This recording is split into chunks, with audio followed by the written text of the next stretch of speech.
Indian education system 100 ವರ್ಷದ ಹಳೆಯ ಪುಸ್ತಕವಿದ್ದಂತೆ. ಅದರಲ್ಲಿ ಎಐ, ಆಂಟ್ರಪ್ರಿನರ್ಶಿಪ್ ಮತ್ತೆ ಜಾಬ್ ರೆಡಿ ಸ್ಕಿಲ್ಸ್ ನಂತ ಪದಗಳೇ ಸಿಗೋದಿಲ್ಲ. ಆದ್ರೆ 12ನೇ ಶತಮಾನದ ಕವಿತೆಗಳಂತೂ ಖಂಡಿತ ಸಿಗ್ತವೆ. ಇಲ್ಲಿ ಡಿಗ್ರಿ ಏನೋ ಸಿಗುತ್ತೆ, ಆದ್ರೆ ಜಗತ್ತಿಗೆ ಯೂಸ್ ಆಗುವಂತದ್ದಲ್ಲ. ಪ್ರತಿ ವರ್ಷ 40 ಲಕ್ಷಕ್ಕಿಂತ ಹೆಚ್ಚು ಜನ ಗ್ರಾಜುಯೇಟ್ ಆಗ್ತಾರೆ. ಅದರಲ್ಲಿ 80% ಜನಕ್ಕೆ ಜಾಬೇ ಸಿಗೋದಿಲ್ಲ. ಯಾಕಂದ್ರೆ ಕಾಲೇಜ್ ಡಿಗ್ರಿ ಮತ್ತು ಮಾರ್ಕ್ಸ್ ಕಾರ್ಡ್ ಕೊಡುತ್ತೆ, ಸ್ಕಿಲ್ಸ್ ನಲ್ಲ. ಇಂಡಿಯಾದಲ್ಲಿ ಪ್ರತಿ ವರ್ಷ 1.5 ಮಿಲಿಯನ್ ಇಂಜಿನಿಯರ್ಸ್ ಪಾಸ್ ಆಗ್ತಾರೆ.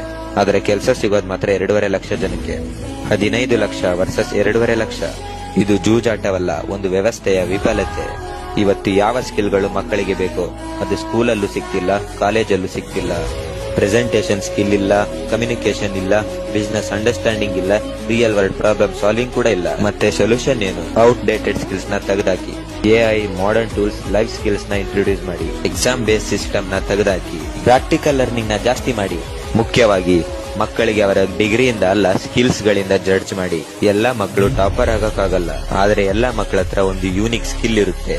ಅದೇ ಅವರನ್ನ ಮುಂದೆ ಕರ್ಕೊಂಡೋಗೋದು. ಆಂಟ್ರಪ್ರಿನರ್ಶಿಪ್ ಮತ್ತು ಫೈನಾನ್ಸಿಯಲ್ ಲಿಟ್ರಸಿ ಇವನ್ನ ಸಿಲೆಬಸ್ ಅಲ್ಲಿ ತನ್ನಿ. ಯಾಕಂದ್ರೆ ಮಕ್ಕಳನ್ನ ಕೆಲಸ ತಗೊಳ್ಳೋರಲ್ಲ, ಕೆಲಸ ಕೊಡೋರಾಗಿ ಮಾಡಿ. ಒಂದ್ ವೇಳೆ ಈ ಎಜುಕೇಶನ್ ಸಿಸ್ಟಮ್ ಬದಲಾಗಲಿದ್ರೆ ಮುಂಬರುವ ವರ್ಷಗಳಲ್ಲಿ ಭಾರತ ಕೇವಲ ಡಿಗ್ರಿಗಳನ್ನು ರೆಡಿ ಮಾಡುವ ಫ್ಯಾಕ್ಟರಿ ಆಗ್ಬಿಡುತ್ತೆ.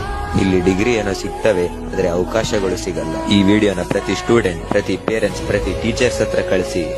ಯಾಕಂದ್ರೆ ಬದಲಾವಣೆ ಎಲ್ಲೋ ಹೊರಗಿಂದ ಬರಲ್ಲ, ನಮ್ಮಿಂದನೇ ಪ್ರಾರಂಭ ಆಗ್ಬೇಕು.